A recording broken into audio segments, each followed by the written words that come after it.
time machine wait? That's not a question! Questions! I need answers! Hello, Buddy Crow, back again, and this is another Q&A video. Before I begin, just a couple things. I probably be pretty lazy making this video, so I'm not going to put the kind of like the screenshot of the question on the screen.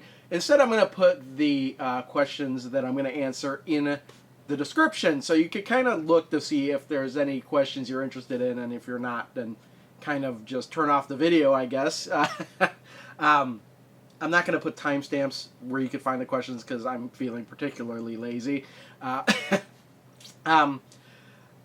So these questions are the ones that are mostly been asked in from June. There's a couple of May ones I didn't get to, so we'll do those first. Before I forget, if you do have any questions, where you could ask those questions will be in the description below. It'll be like the first link, I guess. It's a form on Google Drive that you could just ask your question. And so far I've been answering all the questions, but again, I may not in the future. I don't know. We'll see.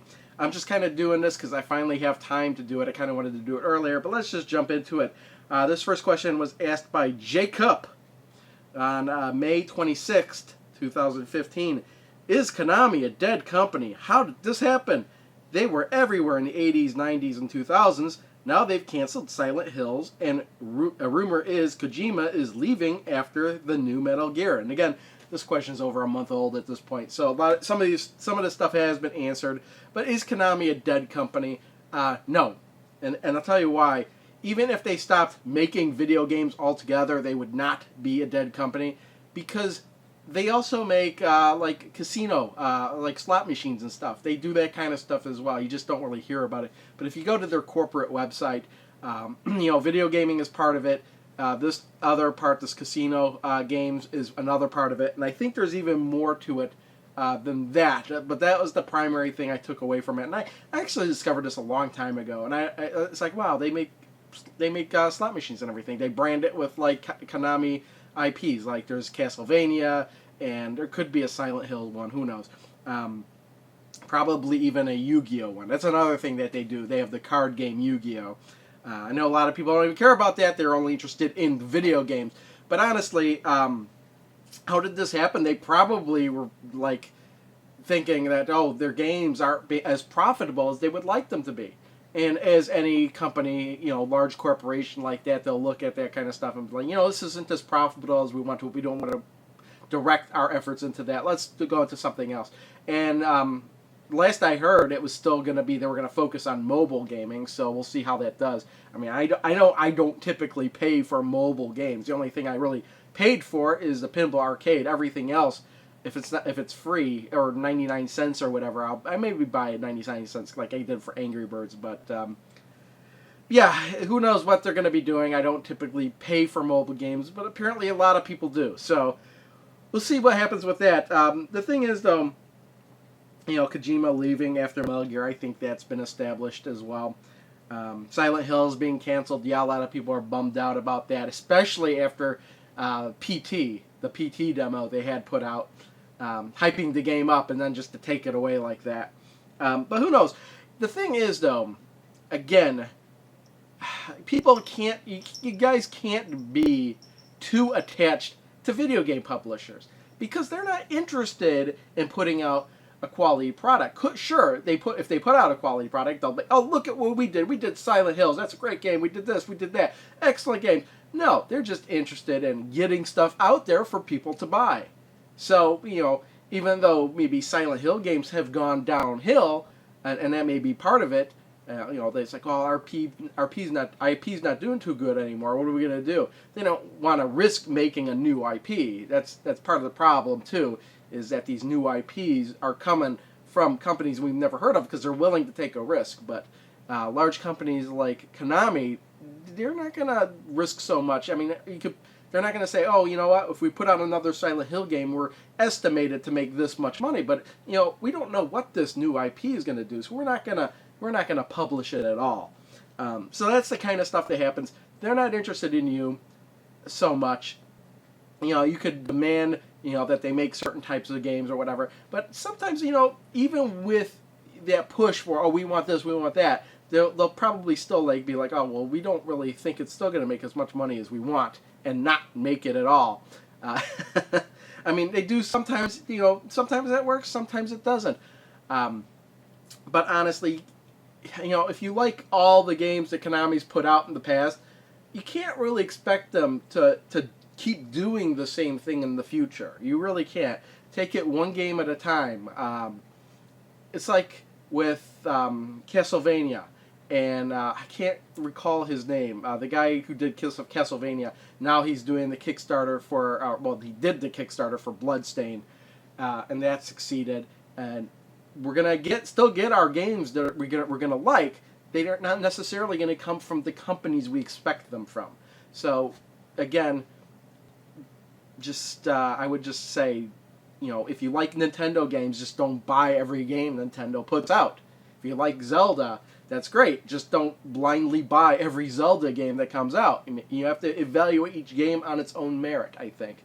Again, if you're a Zelda collector, I mean, that's a different story. If you love everything Zelda, of course you're going to want to buy every Zelda game, as it were, good or bad. But if you're really only interested in the good, wait for each game to come out, read the reviews, maybe test demo it yourself, to determine whether or not you think it's good or not, regardless of who publishes the game, because who publishes the game is irrelevant. And just because they own those IPs doesn't mean you have to say, oh, well, I like Silent Hill. Next Silent Hill game's coming out, I have to buy it. Again, Silent Hills, if it was going to be anything like PT, was probably going to be an awesome game. But at this point, it's not going to happen. Now, could they come back and bring it back? Yeah, they could. But, again, I think people are just too tied to the publisher. They're like, oh, well, we really like this publisher. Well, they're just the guys releasing the game. They're not actually making the game. And they're actually determining, in some cases, who is making the game. So, yeah, let's move on. Next question was, again, this was May 27th, from NMFN21. What is your educational background in college?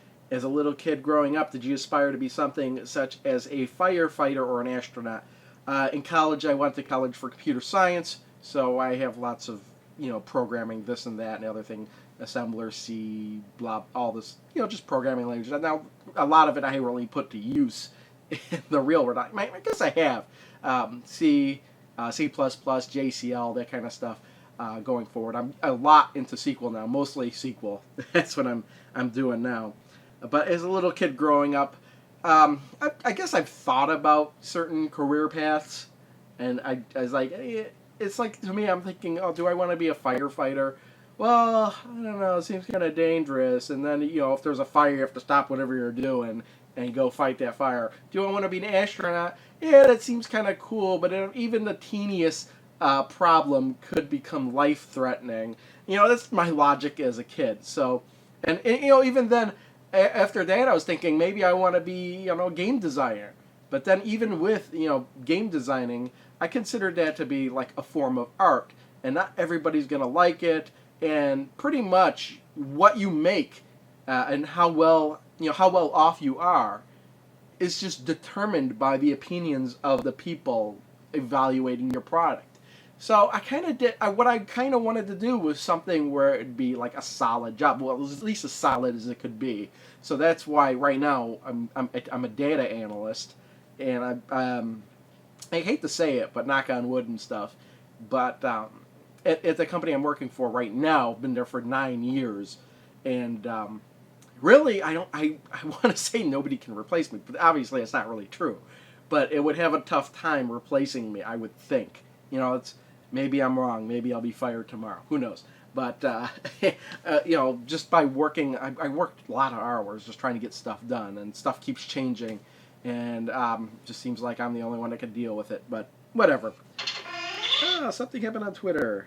Next question. This was actually asked June 16th, and this was about the time I posted a video saying, oh, I have this question and answer thing, and a lot of people started posting again. Questions. So this is from Brew222. What game from E3 are you most excited for? Paper Jam would be a very acceptable answer, just saying. Well, yeah, Paper Jam looks pretty interesting, but I kind of stopped. I played all the Paper Mario games, but I have not played all of the Mario RPG games. I only played like the last one I played was actually the first one on the DS, which was not Partners in Time. It was Superstar Saga. That was the last one I actually played. So now that there's a mashup of them, I may be getting it. I don't know. I mean, I have way too many games as it is, and that's kind of one of the reasons I stopped playing those Mario RPGs, because I have less and less time to play games, and I'm getting games, and I'm not really playing them. So I'm kind of slowing down what I'm getting. So maybe I will get it in the future. My wife will probably get it. She likes those games. She'll probably get it, and then after she's done playing with it, maybe I'll play it. Because we do have, like, the Bowser's Inside Story. I believe we do have Partners in Time. Or maybe not. I'm not sure. But if we have those games, I could play those any time. I just haven't. What game from E3 are you most excited for? Actually, it's probably the South Park game, Fractured But Whole. I really like the Stick of Truth. And seeing that there's going to be another South Park game, I am going to be buying that, and then I'm going to be playing that for sure. Whatever I'm playing at the time is going to be put on hold, and I'm going to be playing that. Stick of Truth took me about a year to find. I bought the game, and it took me about a year to actually get to play the game. But when I did, I was like, man, I should have played this earlier. So I'm going to be really looking forward to the Fractured But Whole whenever that comes out. Mario Maker. I wasn't really too interested in the title, but I'm kind of interested in it now. I'm really interested in the bundle because of the art book that it comes with. So I'll probably be trying to get that bundle with Super Mario Maker. It'll be pretty interesting to try and make your own levels and stuff. That's pretty much it. There's other stuff, but in my mind, nothing's really, it's been about a couple weeks since E3 as I'm filming this. And those are really the only two things that are really sticking out for me. Everything else was like, okay, yeah, that's interesting, but whatever, I'll wait to see more, pretty much kind of thing. But South Park Stick of Truth, if it's anything like the original, South Park Fractured Whole, but if it's anything like Stick of Truth, I'll be looking forward to that.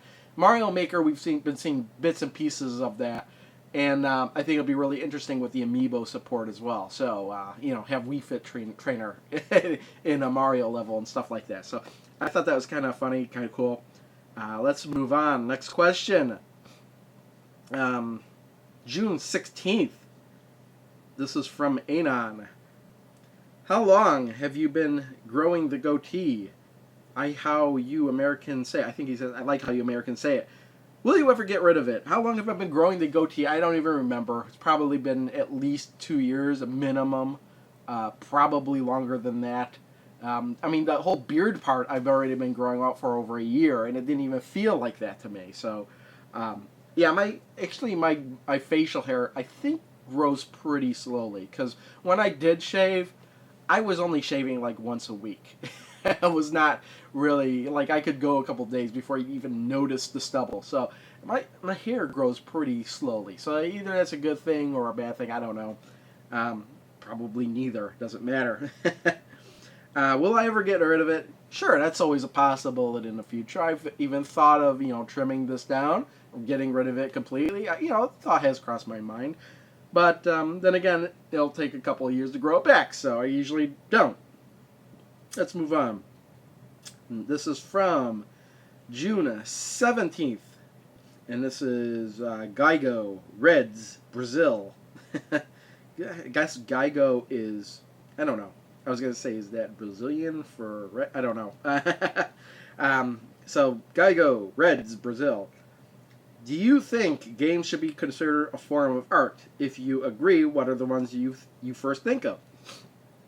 Honestly, I don't think games are considered a form of art. I think just flat out that games are works of art. All of them. It doesn't matter. I mean, it kind of negates your second question. Which ones do you first think of? But games are art. It's like a painting. It's like a book. It's like a movie. If those things are art, so are games. Because somebody, even a team of people, had to create them. And just because it's interactive doesn't make it any less of an art form. Atari 2600 games. Those games were created, a lot of cases by one person. So that, art. right there. It doesn't matter that you need electronic medium to view it. I mean, you need something electronic to view movies as well, and those are considered art. So, I guess the second question is which ones do you think are more art than the others? And that's a moot point. I mean, they're always trying to. Some games are trying to be a lot realistic. Some games have their own unique visual style. Like you look at a game like Katamari Damacy, where everything's all blocky and weird. And then you look at something like sports games. Even sports games, those are art. They're trying to emulate something realistic. I mean, like a painting has done. Some people do real life paintings, and that's what they're trying to do with sports games. They're trying to imitate real life. So, yeah, games are an art form. There's no, you can't argue it. I don't even know how you could argue against that. And again, it's like saying some paintings are art and some aren't. Again, a 5-year-old kid could draw like a stick figure and stick it on a refrigerator. Some people say, well, that's not art. A 5-year-old drew it. But you know what? At its core, that 5-year-old created something, and that is art. So, yeah, games are art. There's no getting around it. Let's move on. From June 17th, Back to the Future. Any tips on collecting figures, toys, etc.? I stopped a year ago before high school, and after watching your pickups, I want to start collecting again. I just don't know where to start. Do you learn about upcoming and future releases? Do I just go into Toys R Us and just wander around looking? Thanks. Honestly, for me, I don't know. I just like collecting this stuff. If you've got the money and you see something you like, just buy it. Put it on display. That's what I try to do. Everything I buy, I try to put on display somewhere.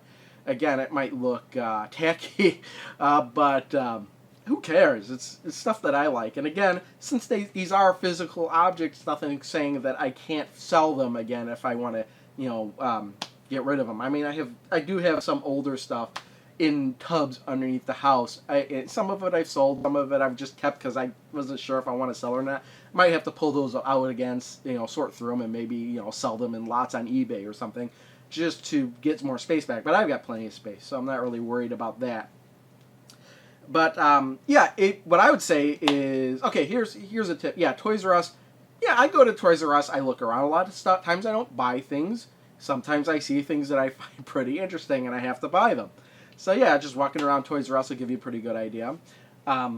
Another thing is just people I follow on Facebook and stuff, and even Twitter, will post stuff, and I'll say, well, that's really interesting. Let me look into that. So that's another kind of social media type of thing. But there's another store, the Big Bad Toy Store online. I'll try to remember to put the link in the description. Big Bad Toy Store. They've got, wow, I get an email. Since I bought stuff from them, I get an email from them every so often about stuff that's in their store and whatnot. And I kind of look at it. I'll look at the first top items. There's actually something that popped on there really recently. I'm not going to say what it is because I told my wife about it and she wound up buying it for my birthday, which isn't until November, so we'll save it for then. But it was something really awesome. I was like, I have to have that. Granted, it was $130, but I had to have it because it was kind of based on something that I had in the past, and I no longer have. So this thing, I really wanted it. Just look around. Don't buy things because, I think it'll be a collector's item in the future. No. Just buy things that, that are related. I'm like, right now I'm looking at pop vinyl figures. I have pop vinyl figures. I have a couple for Army of Darkness. I've got a whole bunch for our Little Big Trouble in Little China. I even have a Howard the Duck one over there. I like those things, and because there's pop vinyl figures of them, I'll buy them. And I actually have a couple more. They'll be in the next pickup video, and I might be filming that today, but posting it later as well. I do have a couple of pop vinyl figures, Doctor Who related. So I like Doctor Who. I'll buy those. So look into it. There's a lot of things now that are like for collectors. I like displaying it. If I run out of room or something like that, I could always sell it. Let's move on. June 17th. This is from _. Speaking of E3, do you think Nintendo can overdo Amiibo to the point to where people stop caring? They seem to be releasing them for every new game now. And yes, Nintendo can overdo it, and I think they're overdoing it. there are people that were interested in amiibos at first, but now that there's so many of them and some of them are hard to find, they're like, screw it, I don't care about it anymore. That has been happening. But on the other hand, you got people like me who are still collecting them, and my wife, and the fact that they're harder, some of them are harder to find, it makes it more satisfying when you do get them. So there's that. But I think that in general, Nintendo is releasing way too many at once.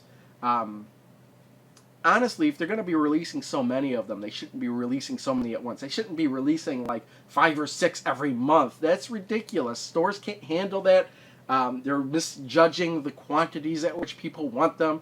And especially here in the U.S., you've got like Robin and Lucina. Holy shit. They made so few of those. Those were selling out like crazy, like within like seconds of pre-orders going up. It's to the point now where stores don't even want to do pre-orders of amiibos because it's a pain. It's a total pain for them to handle their pre-order situation. So they're just not doing it. Recently, Best Buy announced that the Dark Pit amiibo is a Best Buy exclusive, and they're not doing pre-orders. You have to show up on July 31st at a Best Buy to physically get it. And at that point, I said, screw that, and I just imported one. Because now the U.S. situation is so bad that every other country is getting the amiibos a month before the U.S. is getting them, or even hearing about them. So I'm importing in a Dark Pit amiibo, because the store's exclusives are retarded anyway. The stores could say, and that they're not doing the pre-orders because what's the point of the store exclusive if people are only going on your website to pre-order it and leave? They're trying to get people in the store. That's the whole point of the exclusives, and that's why GameStop didn't do the pre-orders online last time, and that's why Best Buy isn't doing the pre-orders online. It's becoming to the point where they want you to go to the store. Screw the people who don't have a Best Buy near them. Screw them to hell. Now, is it possible that there will be enough this time? Yeah, it is possible. As from what I'm hearing, they're trying to alleviate this issue with the quantity issues, but I'm not buying into it. I'm not taking off of work to wait in line at Best Buy. I'm just going to spend a couple extra dollars to import one from, I don't even remember where it's coming from, Japan. So I'm getting a Japanese Dark Pit just because I don't want to wait in line. And the few extra bucks it's costing me, I got it through Amazon Prime with free shipping, and the few extra bucks is worth my time not waiting in line. Well, honestly, what Nintendo should have did is they shouldn't be releasing 5 or 6 at a time. Maybe 1 or 2 a month, especially if they're going to keep doing as many as they're doing. I think they're just trying to get as many out there as they can, striking while the iron is hot. And it might be good for their bottom line, but a lot of people are getting sick of it, I think. Moving on. Okay, here's one from June 17th as well. All my friends are metalhead. I don't know if that's metalhead or metalheads. It's maybe getting cut off here, but anyway. Favorite sports video game of all time and why? Favorite Tony Hawk game? Well, I'll answer the second question first.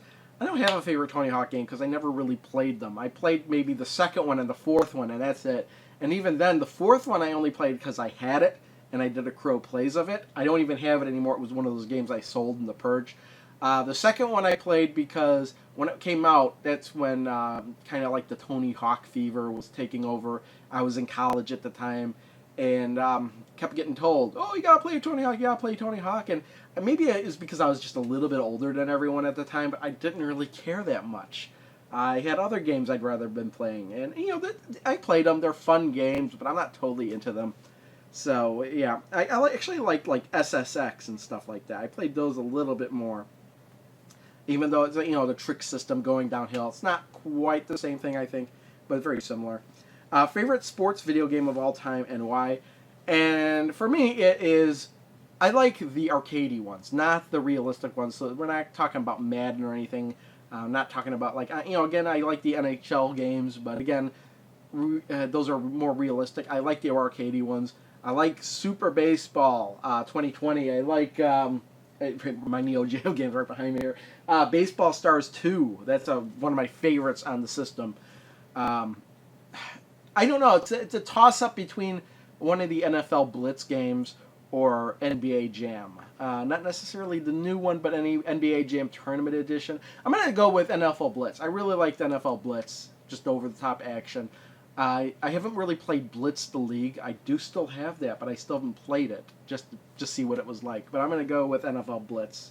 Any of them. I think there were like 3 different versions. There was the first one, then 2000 and 2001, maybe even 2002. I don't even know. But yeah, maybe NFL Blitz. I'll just say that for right now without thinking about too deeply into it. Again, it may not be the truth, but it's what's coming to mind right now. Next question, also from June 16th, from Brigadier. I wonder if that's Brigadier Lethbridge Stewart. Why doesn't Nintendo try out more IPs? I'm afraid of the NX failing and Nintendo being forced to drop out of the consoles. Whenever people talk about consoles nowadays, someone will always say PS4 and Xbox blah blah blah, best consoles ever, Nintendo's for kids. I'm willing to bet that this is more of a high school thing, or maybe even college, even grade school. I don't know what your age bracket is. But why doesn't Nintendo try out more IPs? I don't know. If you're asking me, to me it seems like they're trying out more IPs than anybody else. Think about Splatoon. That's a new IP. Are you going to tell me they're not going to make a sequel to that? They're going to, for sure. Even if it's on their next system, whatever it is. They might even make a 3DS version of it that Splatoon's been doing so good. Even before that, Wonderful 101, that was a new IP. And I really like that game. I'm actually looking forward to them coming out with a sequel to that. Again, it may not have done as good as they were expecting, or people don't talk about it as much as they should, but I thought that was a really, really good game. So right off the bat, that's 2 fairly recent new IPs. I mean, how many more new IPs should they come out with? I mean, they still have to do their previous IPs. They still got Metroid, which apparently a lot of people didn't like that E3 announcement about their new Metroid spin-off game. Star Fox, they're redoing Star Fox again. F-Zero, where's F-Zero? I want to see more F-Zero. I haven't seen an F-Zero game since the GameCube. We've got Mario, obviously, and all the different spin-offs of Mario, and all that. So I think Nintendo's doing just fine with new IPs. I really do. As for the perception that it is a kid's system, well, again, that's kind of what they're directing it to. I mean, they do occasionally try and cater to an older audience, like they did with Eternal Darkness. But again, it didn't do so good, so they're kind of shying away from that. They are kind of marketing their system as a system for everybody. Everybody get involved. For the whole family. So those are the kind of titles they're releasing. Whereas like PS4 and Xbox One, they've already got their niche category where they're coming out with games, and a lot of third-party developers are making games for those systems and not the Nintendo Wii U or anything. So that's where you get those. I mean, there are Resident Evil games on the Wii U. They're just not the good ones. I mean, even when Resident Evil 0 came out and the remake of Resident Evil came out for GameCube, it really didn't help the image of the system. I mean, it's just the image that Nintendo presents themselves. And if somebody's as narrow-minded as to say that I'm not interested in Nintendo systems because they're for kids, well, then they're missing out on a lot of stuff. Ideally, I would think that if you're into gaming at all, at this point, if you're only interested in current generation, you would have either a PS4 or an Xbox One and a Nintendo Wii U. You're going to have all your bases covered for the most part with those systems, because stuff is coming out on Wii U that is not going to be available everywhere else, the Nintendo first-party stuff. And if people think that I'm not going to play that, it's for kids, well then I think they're missing out on a lot of stuff. So who cares what people say? Play what you're interested in. Really. As for worrying about the NX, let's not start worrying about a system we know nothing about. In fact, I'm not going to be worried. In fact, you shouldn't be worried about, unless you have stock in Nintendo, don't worry about their financial situation. Just worry about what they're going to, what you might want to buy from them. Okay, this next one from June 20th. Name is sign here in a line. I recently moved and found a local flea market that has a ton of retro game sellers. Any advices of prices, what to avoid, what to ask, etc. I really don't have much advice. I mean, a lot of people will just flat out say, "Oh, this game, you should only pay this to this for that game." But no, that's not really the case. There's also, you got to look at the condition. Again, just because somebody won't pay that price for whatever they're talking about doesn't mean that somebody else will. The desire has to be there. If you desire it more, you're more willing to pay a little bit more. Also, your own financial situation comes into account as well. Obviously, somebody with more money is going to be more likely to pay for something more expensive than somebody that is on a tight budget. So, yeah, I mean, your own situation is what it is, and I would not buy things unless you intend on playing them, or you might want it, or you're specifically building a collection of some sort. Say, like, you're collecting every NES game for whatever reason, like some people are doing. Nothing wrong with that, but say that's your desire, you want to collect every NES game. Well, I guess, what are you collecting? Are you collecting cartridges only? Do you want complete? Does label condition make a big difference? You know, all those things would affect the price and how much you're willing to spend on that, I would think. I guess the most important thing is to make sure that it works, or have some kind of guarantee that it works and that you could bring it back if it doesn't work. In some cases, you know, you might need to clean it up yourself a little bit. I mean, that's another thing to take into consideration. Do you want to pay a little bit more for something that looks cleaner, or are you willing to pay less for something that you might have to clean yourself? So yeah, I really can't answer your question. That's something you've got to investigate and figure out for yourself, I believe. I mean, there are people that flat out tell you, "Oh, this game, you don't pay more than $10 for this game." No, don't listen. I wouldn't say listen to people like that. Also, another thing is, you could go on eBay and look up certain things, and instead of don't look at the listings. There's an option where you could click on. There used to be one that was just completed listings, but there's actually one even better called sold listings. Just click on sold listings. You can see what that item has been selling for on eBay. And I kind of use that as a gauge. And that's going to change over time as well. So prices always fluctuate.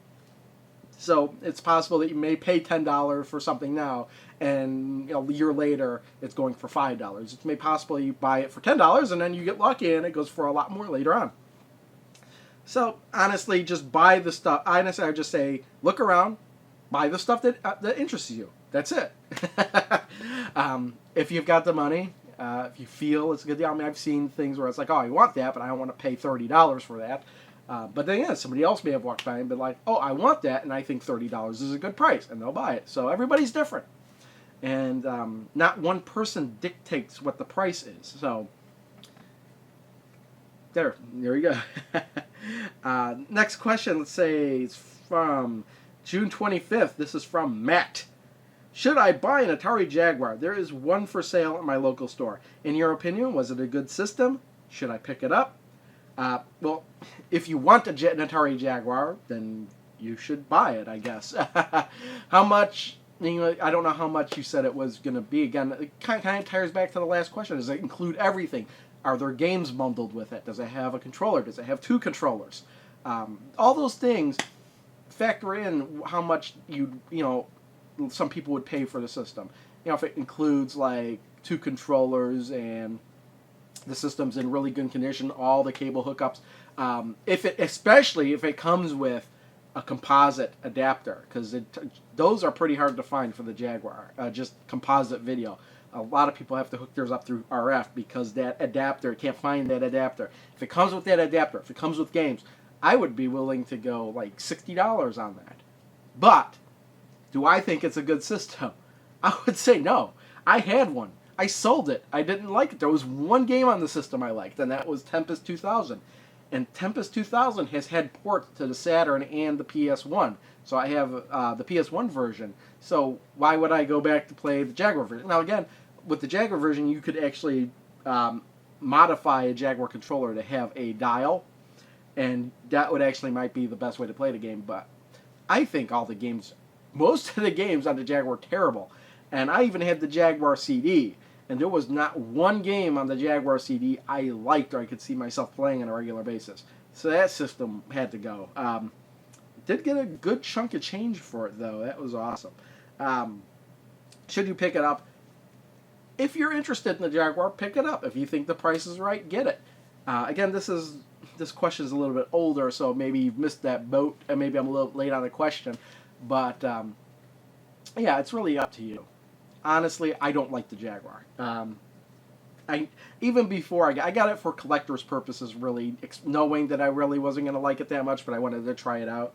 But yeah, what's funny on a side note, the Jaguar, the mold for the Jaguar system has been used and reused throughout the years since the Jaguar failed. It was used for some kind of dentistry X-ray equipment at one point, so some of the dentists had it painted white and it was just hanging on their walls as part of the dentistry equipment. But more recently, there's going to be a Kickstarter coming out for a system called the Retro VGS, a new video game system that actually uses cartridges. And guess what? It's using the same molds for the Jaguar case and not the controller, but the cartridges. The cartridges are going to look like Jaguar games, and the system itself will look like the Jaguar. It'll just be rebranded. I'm really looking forward to whenever that Kickstarter comes out, because I'm really interested in that system. Next up, from June 25th, this is Data Frown. Are there too many superhero movies now? When is it too much? I don't think there's too many superhero movies, but that might just be because I like them.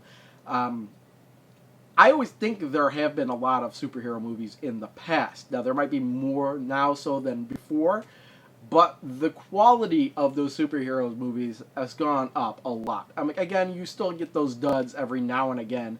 Like, I think that Superman movie, what the hell did they call it? I can't remember. Oh, it was Man of Steel. That wasn't too good. That didn't make much sense. But, like, Marvel has been hitting it out of the park recently, I think. And there's some people that don't like them, sure. But I like them. I think they're doing a pretty good job with it. In fact, I saw Avengers 2 twice. Not by plan, but just so happened that I'd seen it and my friends were going to see it, so I went and saw it again. But I didn't mind. I liked that movie. DC's kind of not been doing too good. But even the movies they're saying weren't good, I didn't think were too bad. Honestly, if you don't like superhero movies, just don't go see it. Figure that they're saving you money, that you don't have to see. They're making a movie you don't want to see. I think that's part of the problem with the world today, is that it's like, if somebody comes out with something that you don't like, you don't have to complain about it. If nobody goes and pays money to see whatever they're making or buys the product they're making, that should send the message that nobody's interested in it. But instead, people are complaining, oh, don't do this, don't do that, don't do this. And it's like, imagine if I went to the grocery store and I hung around the coffee aisle. I don't like coffee. But imagine if I hung around the coffee aisle yelling at people, don't buy coffee, it sucks. I'd be crazy. Yeah, don't worry about it. If you don't like something, don't pay attention to it. Because if you don't like something and you pay attention to it, you're spreading the word of it, especially if you're complaining about it. So let's move on. So when is it too much? Who cares? As long as they're making other things, it shouldn't matter. I mean, yeah, Marvel's going to be making superhero movies. What do you expect? They're doing really good at the box office, so they're going to make more, of course. And I'll probably go see them. Even Ant-Man, that seems interesting to me. I like superhero movies. So when is it too much? Maybe if they're releasing a superhero movie every week, then maybe that'd be too much. I don't know. Or 2 every week. I don't know. Last question. This is from June 26th. So how long has this been going on? I knew this was going to be a really long video. I can't even tell because the white is meshing in with my timestamp. I knew this was going to be a really long one because I had a lot of questions that I didn't get to. And maybe I'll do it like this in the future too, where it's like a lot of questions and I'll make up one big long video. And do it very lazily, where it's very little editing on my part. On June 26th, from Sam Parker. Do you own a replica crow? I have seen them on eBay and thought they are really well made. If you're not familiar with what he's talking about Mystery Science Theater 3000, the puppet crow. I do not have a replica crow. I never even really thought about owning a replica crow, either by making it myself or just buying it. I looked on eBay. Yeah, it looks pretty cool, but I'm not going to spend $300 to $400 on it. Maybe if I win the lottery, I'll be like, yeah, I'll buy that, sure. And I mean, for $300 $400, honestly, I would. And if I had that money, I had to spend. Somebody told me you have to buy one thing, and that's $300 to $400. Here's the money. You have to buy it right now. I'd probably buy the Framemeister. That's kind of something I want. But I'm going to wait either until price comes down or I do have $300 $400 to blow. I am blowing that money on other stuff right now. But, yeah. Replica Crow. No. I do have a little figure that came with one of the box set of Crow. I have one of Crow, Gypsy, and Tom Servo. That's enough for me. Do I need a real-life replica puppet of Crow? No, and I probably don't. If I did, he'd be like sitting on the couch right next to me right now. But yeah, I'm still really into Mystery Science Theater. Just because I really like the show doesn't mean I have to have a replica Crow. It doesn't mean I have to have a replica Tom Servo. It doesn't mean I have to cut out cardboard and Mike. I'm not crazy. Not yet.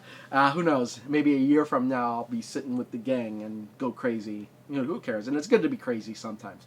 But anyway, that's the last question. As I've said before, if you sit through the whole video, wow, okay, good for you. Even if you've skipped around, even took the effort to find the certain questions you were looking for because I didn't put timestamps in the description. Good for you. If you shut off the video, you're not hearing me right now. Anyway, if you did have a question, again, the link to the form to ask the question is in the description below. Thanks, everyone, for watching. I am hungry. It's noon now. Wow, this video's got to be like 40 minutes long. Thanks, everyone, for watching. See you all next time. Bye.